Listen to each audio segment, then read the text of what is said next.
Now uses of spherical mirror. आप देख सकते हैं स्पेरिकल मिरर के जो यूजेज हैं वो क्या क्या है वो हम लोगों को समझने हैं। हम लोगों ने इसके रे डायग्राम देखे। अब according to this ray diagram हम लोगों को नेचर ऑफ इमेज समझ में आ गया कि इमेज का किस केस में कैसी बनती है। तो हमने उसी बेस पर उसका क्या कर दिया, यूज बनाना स्टार्ट किया कि भाई इसको इस तरीके से यूज करना चाहिए। तो कुछ फिगर आप लोगों के सामने दिख रहे हैं जिसमें आप लोगों को समझ में आ रहा होगा कि कहां कहां मिरर का यूज हो रहा है। जैसे आप देखें आपके सामने एक ये कौन, ये क्या है, आप उसमें आ रहा है, ये किस टाइप की लाइट है, ये सर्च लाइट कहलाती है। सर्च लाइट सेंस आप लोगों ने देखा होगा, बड़े बड़े जो जैसे जेल वगैरह होते हैं या कोई बहुत बड़ा म्यूजियम वगैरह हो तो उनके बाहर निगरानी रखने के लिए कुछ बड़ी लाइटें होती है जो कंटिन्यू चारों तरफ घुमा करके चेक किया जाता है। तो ये सर्च लाइट कहलाती है और काफी हाई इंटेंसिटी वाली होती है। रेज भी इनकी क्या होती है, बहुत पावरफुल होती है और स्ट्रेट जाती है बहुत दूर तक। दिख रही है आपको? तो ये जो सर्च लाइट है इसके अंदर भी क्या है आपके इस तरीके से एक, जहां आपका ये जो लाइट होता है, बल्ब होता है, उसके बैक साइड में एक मिरर लगा होता है। तो मिरर आपका कौन सा होता है, कॉनकेव मिरर। ये टॉर्च में भी आप समझ सकते हो, सेम ये प्रोसेस किसमें, आपके टॉर्च के अंदर। सेम ये चीज आपकी किसके अंदर है, हेडलाइट्स के अंदर। अब जरा देखें, ये जैसे टॉर्च का ये बल्ब आपको दिख रहा है और इस बल्ब के जस्ट पीछे की तरफ ये एक प्लेट लगी हुई है, कुछ ऐसा लग रहा है जैसे एक कॉनकेव मिरर लगा दिया गया है। चाहे प्लास्टिक का हो, चाहे कांच का हो, किसी का भी हो, but it act as a concave mirror. चाहे मेटल की शीट हो कोई, तो ये कॉनकेव मिरर की तरह काम कर रहा है। कैसे काम कर रहा है आप देख लो। जो पीछे रिफ्लेक्टर लगा रखा है वो कॉनकेव मिरर की तरह इस तरीके से, और बल्ब की जो पोजीशन होती है दैट इज एट फोकस। ये किस जगह होती है, फोकस। अब देखो बल्ब से निकलने वाली जो रेज आगे जानी है वो तो आगे जानी है, तो कोई प्रॉब्लम है ही नहीं। लेकिन काफी सारी रेज ऐसी भी होती है जो बल्ब के कहां जाती है, पीछे जाएगी। किसी जगह आप बल्ब लगाओगे क्या होगा, बल्ब की रेज इस तरफ तो जाएगी आपके, लेकिन इसके अलावा बहुत सारी ऐसी भी होगी जो पीछे जाएगी। तो हम क्या कर देंगे, पीछे की तरफ क्या लगा दे, एक कॉनकेव मिरर। अब जो रेज पीछे जा रही है वो क्या होगी, सारी की सारी रिफ्लेक्ट होगी। अब रिफ्लेक्ट होगी तो रेज कौन सी पोजीशन से आ रही है, फोकस से आ रही है।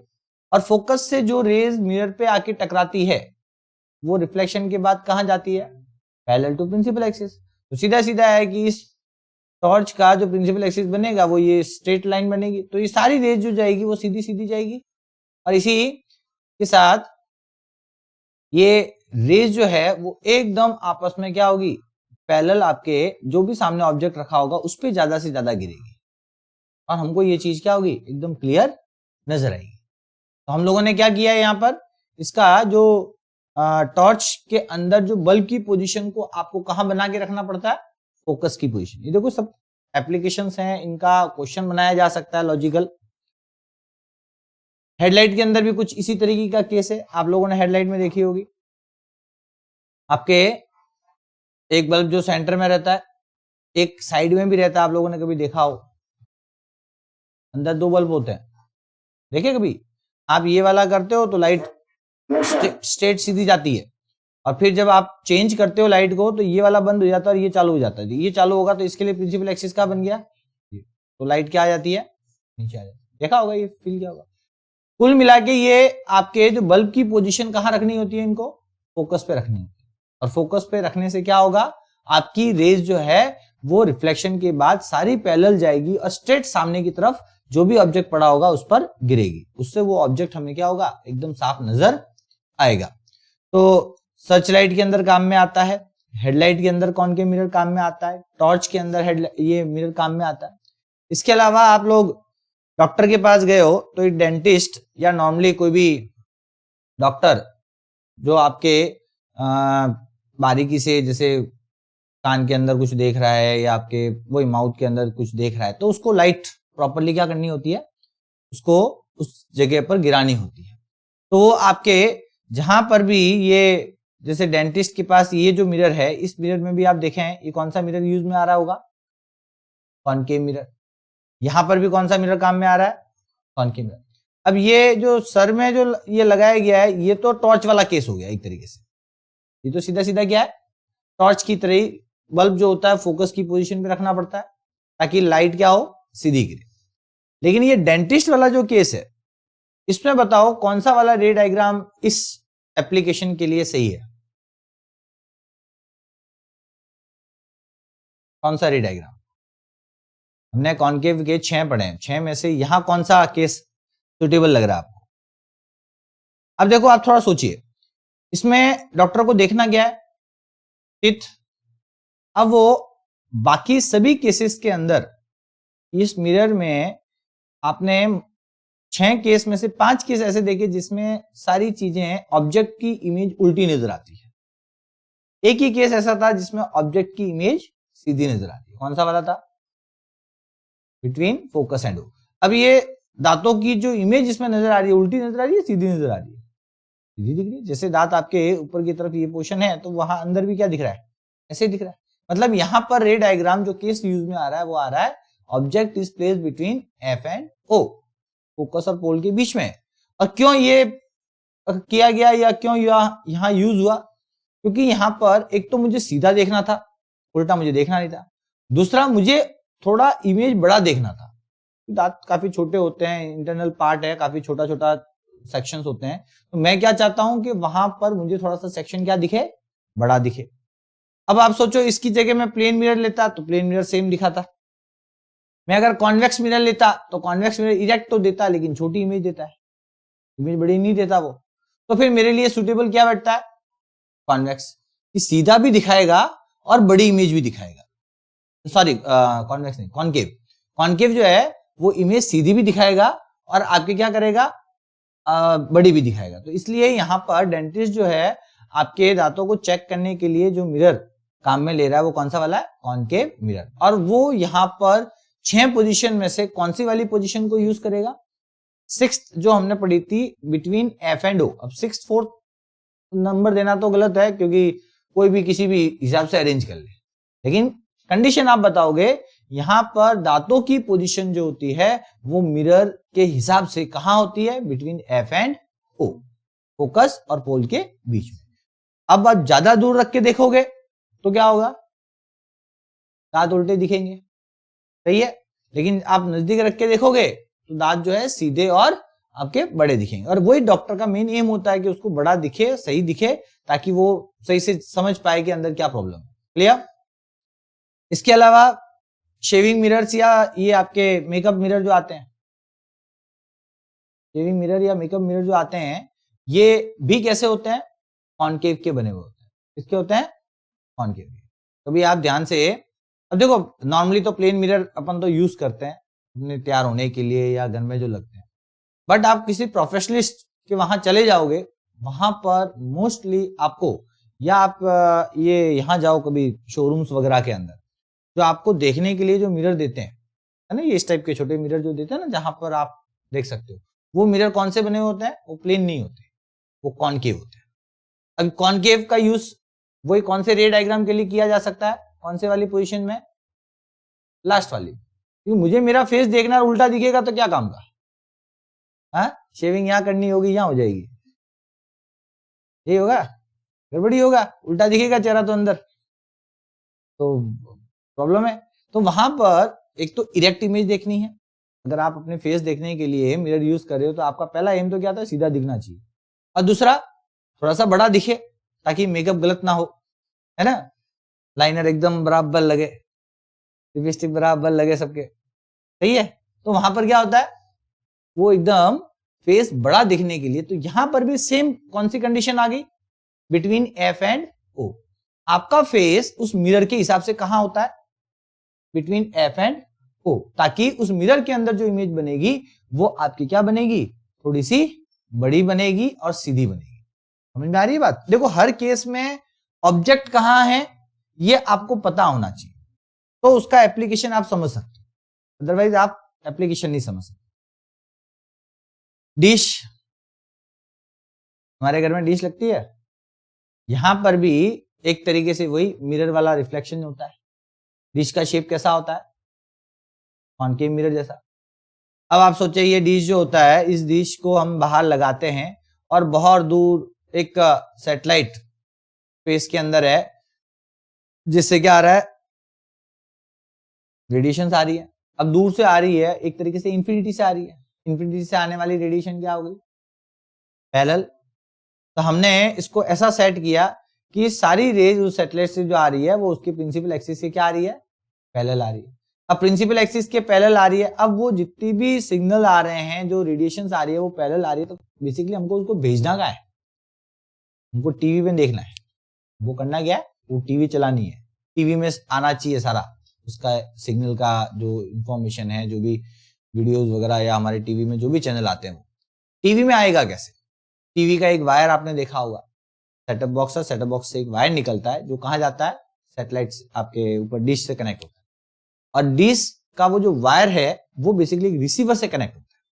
आपने ऊपर वायर जाके देखा हो तो ये वाला एक हिस्सा है, दिख रहा है छोटा सा एक, ये रिसीवर होता है वहां। अब जितनी रेज यहां पर आ रही है, ये सारी रेज इस पे गिनने के बाद पैरेलल है, सारी रेज कहां जाएगी गिनने के बाद, रिफ्लेक्ट होकर के सब की सब फोकस, और इस रिसीवर को हम सेट कहां करते हैं, एग्जैक्ट फोकस पे करते हैं। थोड़ा भी उसका मुंह इधर उधर होता है तो क्या हो जाता है, फ्रीक्वेंसी और वो सिग्नल आना बंद कर दिया। कारण क्योंकि उसका जो सिग्नल जिस साइड से आ रहा है आपने उसका मुंह घुमा दिया है, वो रिसीव नहीं कर पा रहा है प्रॉपर, इसलिए उसको क्या करना पड़ता है, एकदम बराबर फोकस पे उसको सेट करना होता है। और उससे क्या हो जाता है, आपके सारे सिग्नल इस रिसीवर में जाते हैं और फिर यहां से निकला हुआ वायर आपके टीवी के सेटअप बॉक्स तक आता है, और सेटअप बॉक्स आपके एलईडी से कनेक्ट हो जाता है। क्लियर, और आपको मस्त अच्छे अच्छे गाने, पिक्चर वगैरह सब सीरियल वगैरह दिखाई देते हैं। तो समझ में आया डिश के अंदर किस तरीके से इसका यूज किया जा रहा है। तो एक तरह का कॉनकेव मिरर ही है, तो हम यहां पर भी इसका एप्लीकेशन बता सकते हैं। देखो मिरर बोलने का मतलब हमेशा ये नहीं सोचना है कांच या ग्लास, ठीक है, नॉर्मली हमारे मिरर ग्लास के होते हैं, बट मिरर का काम कोई भी पॉलिश सरफेस या स्मूथ सरफेस जो हाईली शाइनिंग करने वाला हो उसका यूज किया जा सकता है एज अ मिरर, ठीक है ना। चलिए, तो आई थिंक आप लोगों को सारे केस समझ में आए होंगे। एक और मैं केस बताता हूं, ब्लास्ट फर्नेस का, सोलर फर्नेस का नाम सुना, फर्नेस जानते हो कि नहीं जानते, ये बताओ, what do you mean by furnace.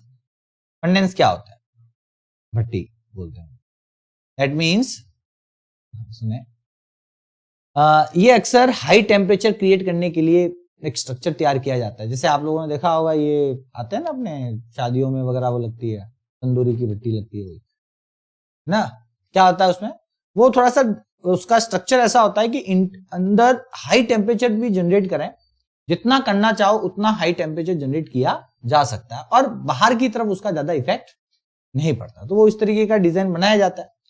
अब आपके ऐसे फर्नेस बड़ी बड़ी इंडस्ट्री के अंदर चाहिए होता है, और बहुत ज्यादा हाई टेम्परेचर जनरेट करना है उनको जो टेम्परेचर जनरेट करना है वो कई बार होता है, मतलब आप समझो 1000 डिग्री के आसपास होता है, 1000 डिग्री या 1500 डिग्री, इतना हाई टेम्परेचर क्रिएट करने के लिए कितना फ्यूल लगेगा, बहुत फ्यूल लगेगा।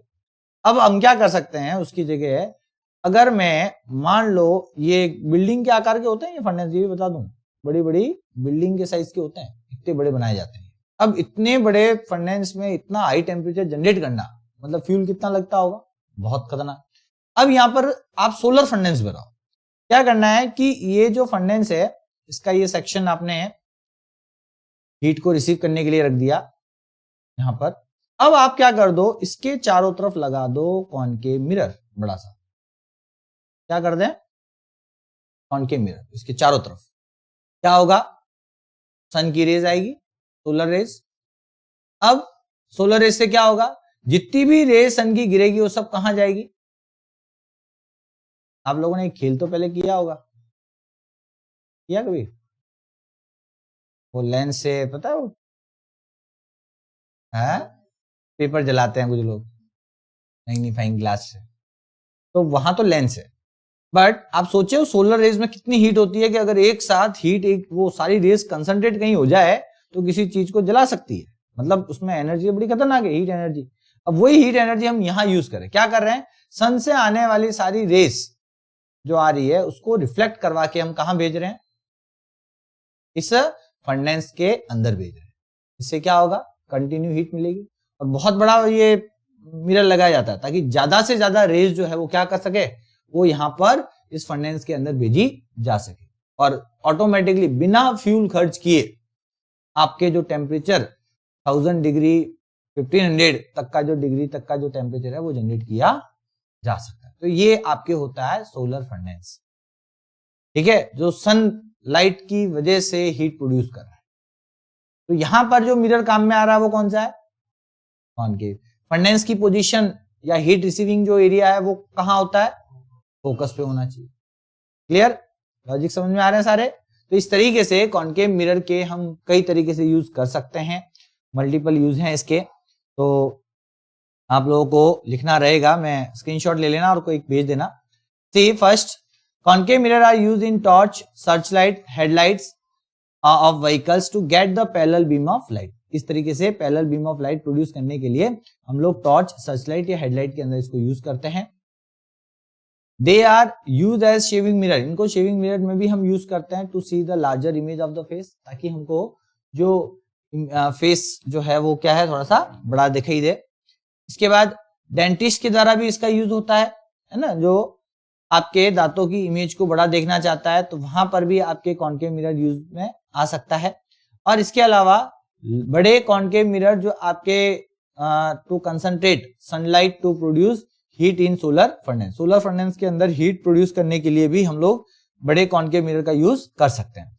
इसके अलावा they are also use in dish TV, आपके जो डिश जो होती है उसके अंदर भी आपकी इस कॉनकेव मिरर को हम लोग क्या कर सकते हैं, यूज कर सकते हैं। आप चाहो तो ये भी पॉइंट इसमें ऐड कर लीजिएगा। क्लियर चीज समझ में आ गई बात, चलिए।